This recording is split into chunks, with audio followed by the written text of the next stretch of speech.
K-Kunnnn here. Today let's talk about how version 1.2 will boost a lot of players' accounts from casuals to hardcore players like me. So we'll be delving into characters, their banners, and some of the events that will give out a strong F2P character, help us get more resources, and double the drops, double the depression when you get def and HP on your disk drives. So let me preface this. Whichever character you get will boost your account no matter what. Well, it depends on what state your account is in. For reference, getting Caesar or Burnice will boost it no matter what, because Caesar just works in any team you slot her into. As long as they can defensive assist, aka parrying, you're pretty good. However, if you put Caesar in a team where they just do like evasive assist, bro, you need to be checked out. But Burnice, on the other hand, will be a massive boost for anybody who pulled for Jane-Do or someone who does anomaly damage like Grace, and maybe Soldier 11. And I ask you guys in a poll, who will you be pulling for in version 1.2? And majority of you are pretty based going for Burnice. I mean, most of you guys who subscribed were from the Jane-Do video, so not a surprise there. If you haven't subscribed yet, please do. I mean, the button's probably glowing like rainbow highlights every time I say subscribe. Anyways, mad respect to the Deceivers who are holding strong for the upcoming characters and sharing your thoughts in the comments. Caesar enjoyers, enjoy your king/queen.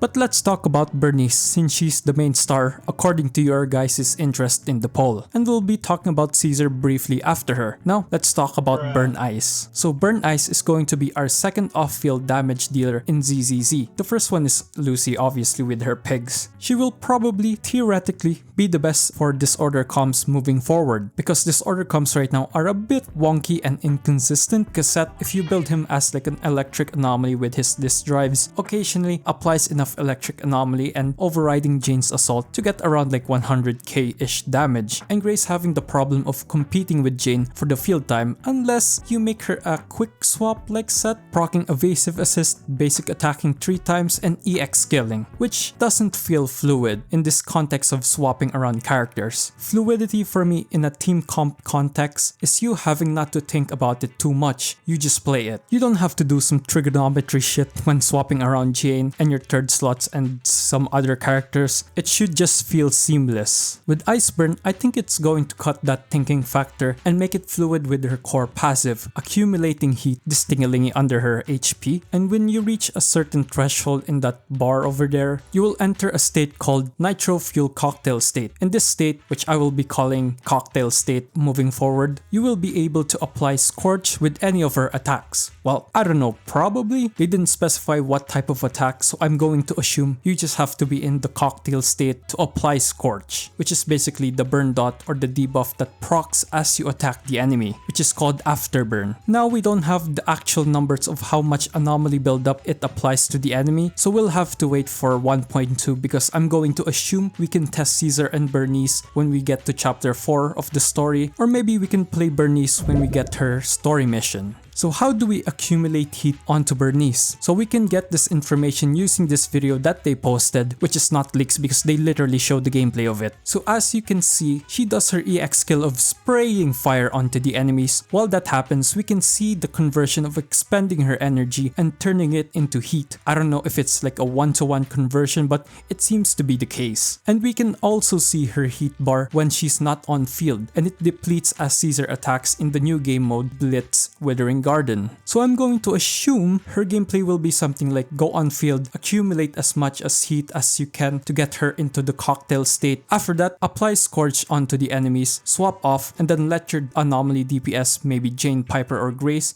do their thing. And when heat starts to dry up like how Burnice is going to dry me up, we can go back onto the field with her, rinse and repeat her gameplay. Now, I have a feeling she might have energy issues because as you can see, the amount of energy to spray fire on the enemy is kinda big, like 40 to 30% of her energy bar. So I'm going to overcook and put energy regen instead of anomaly mastery on her, which is obviously 100% unoptimal. But I like consistently spamming my skills when I go on field with my characters. So don't waste your time and resources like this. This is just how I like playing some of the characters. Leave a comment down below if you actually do this as well. I don't want to be alone in this. I need to start my energy regen propaganda on anomaly characters. Now her banner is actually fire. Bro, Nicole and Lucy, arguably two of the strongest A rank supports on the game, and literally having them on the same banner, bro, the devs finally being generous on the A rank banner characters. W.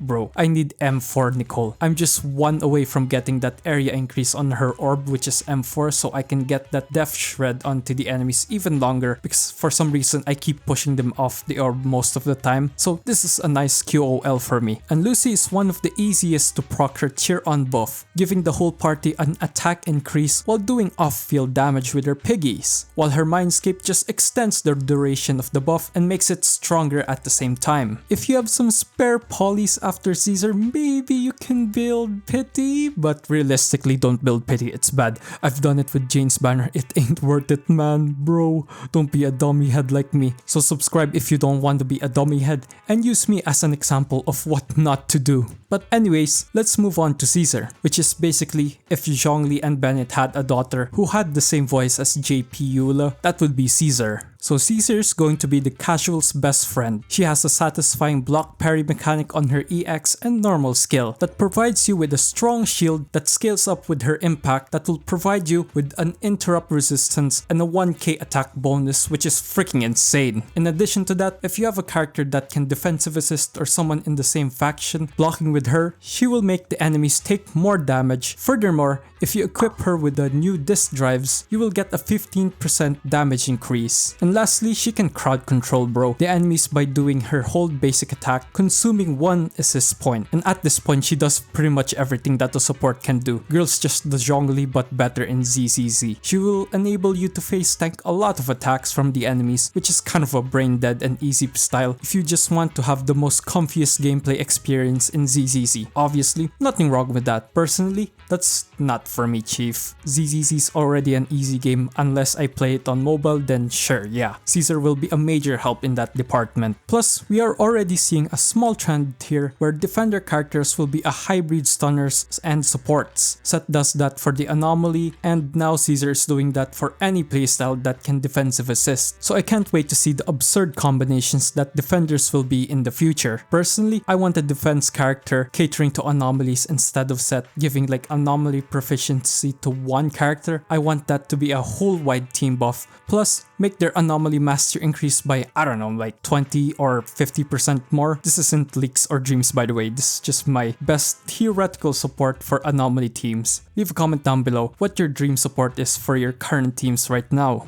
Now her banner, which is kinda ass though. To be fair, I think it balances how broken Caesar is. If you put the A ranks in Burnice's banners, bro, this is going to be one of the best banners in ZZZ history. Well, for me, it's stinky poo poo, because I already have Anton and Piper at M6, so the A ranks are pretty ass for me. And I was gonna try sniping Caesar, but then I saw the banner and nah, never mind. But hey, I mean, if you get Piper, she's pretty good. If you like the spin to win playstyle, and her mindscape helps you stay in that spinning state for a long time. And obviously no hate to Anton, our bro. It's not him, it's me. This is the one time I'll say host before bros. I just have better DPS alternatives. But hey, I mean, if you like him and his drill pegging playstyle, W's for you. Overall, this banner is not good in my opinion. So I want to focus on one event, that is the Overlord's Feast. And the event is giving out a free Lucy. So this is a guaranteed Lucy for your account. If you didn't buy her from the shop or got lucky and got her like